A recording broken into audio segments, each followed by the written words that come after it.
আসসালামু আলাইকুম।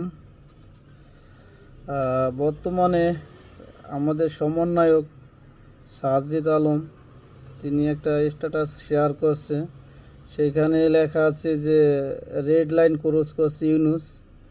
আজকে তারা যে ছাতার নিচে আছে সেই ছাতা নিয়ে তারা এখন টানাটানি করতেছে। আর সাজিদ যেভাবে কথাবার্তা বলছে সেটা চরম বেয়াদবিভাবে কথা বলতেছে। আর বিশেষ করে যত সমন্বয়ক বা প্রধান উপদেষ্টার আছে সবার ব্যাপারেই হয়তো অভিযোগ থাকলেও কিন্তু ইউনূসের ব্যাপারে আমাদের দেশের সবাই প্রায় একমত। আর বিশেষ করে যে সমন্বয়কদের যে কর্মকাণ্ড বা তাদের যে চলাফেরার স্টাইল, তাতে অনেকেই বলতেছে যে ভালোর দিনে বেশিরভাগ মানুষই বিরক্ত হচ্ছে। কারণ অনেকেই হয়তো এখন বুঝতে পারতেছে, কারণ তারা তাদের আখের গোছাচ্ছে, তাদের দল কর্মী এটা ওটা নিয়ে তারা ব্যস্ত।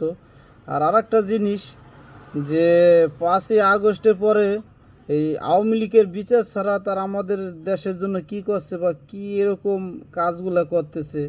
কারণ তাদের যে কর্মকাণ্ড আর যেভাবে তারা লাইফ স্টাইল চলাফেরা করতেছে অনেকেই তাদের ব্যাপারে বুঝতে পারতেছে। আর আরেকটা জিনিস হয়তো এখন ডক্টর ইউনূসও বলতেছে, হয়তো ডক্টর ইউনূসরে তো তারাই ক্ষমতায় বসাইছে বা তারাই আনছে। আজকে ইউনূসের পক্ষে তারা দাঁড়াবে, কালকে আর একজনের পক্ষে দাঁড়াবে, এভাবে কয়জনের পক্ষে তারা দাঁড়াবে। আর আরেকটা কথা বলছে যে 5ই আগস্টের পরে যারা আওয়ামী লীগের হয়ে কথা বলবে তাদেরকে গাদ্দার বলছে। আর বিশেষ করে বলছে যদি ইউনূস আওয়ামী লীগের পক্ষে কথা বলে তাহলে তার বিরুদ্ধেও তারা কথা বলবে। আর একটা জিনিস কি, আওয়ামী লীগ একটা ছোট দল না, হয়তো আওয়ামী লীগ কিছু লোক অপরাধ করছে, তাদের সেটা বিচার হবে আর তারা নির্বাচনে অংশগ্রহণ করবে, এটা হলো আওয়ামী লীগের ব্যাপার। আর জনগণ কাকে ভোট দেবে এটা জনগণের ব্যাপার। কারণ আওয়ামী লীগকে নিষিদ্ধ করবে বা কী করবে এটা জনগণ বলবে, জনগণ ভোটের মাধ্যমে প্রমাণ দেবে যে তারা কাকে চায়। আর একটা ঘটনা ঘটছে যে অভিনেতা সিদ্দিকুর রহমান, অনেকেই হয়তো আমরা তাকে চিনি, আর তার অভিনয়ের জন্য অনেকেই চেনে। আজকে তাকে কিছু লোক মারধর করে থানায় দিয়েছে। আর এর মাধ্যমে আমরা কি বুঝতেছি, তখন আওয়ামী লীগ করছে তখন আমরা আওয়ামী লীগের দোষ দিছি, এখন যারা করতেছে এখন কাদের দোষ দেব?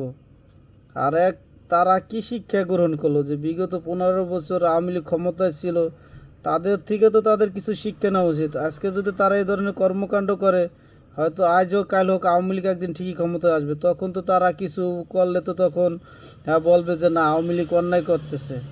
কারণ আমরা এরকম একটা জাতি, আমরা সহজে শুধরাই না, ঠিক আছে? ক্ষমতা পাইলে ক্ষমতা কীভাবে ব্যবহার করতে হয় এটার জন্য আমরা উঠে পড়ে লাগি।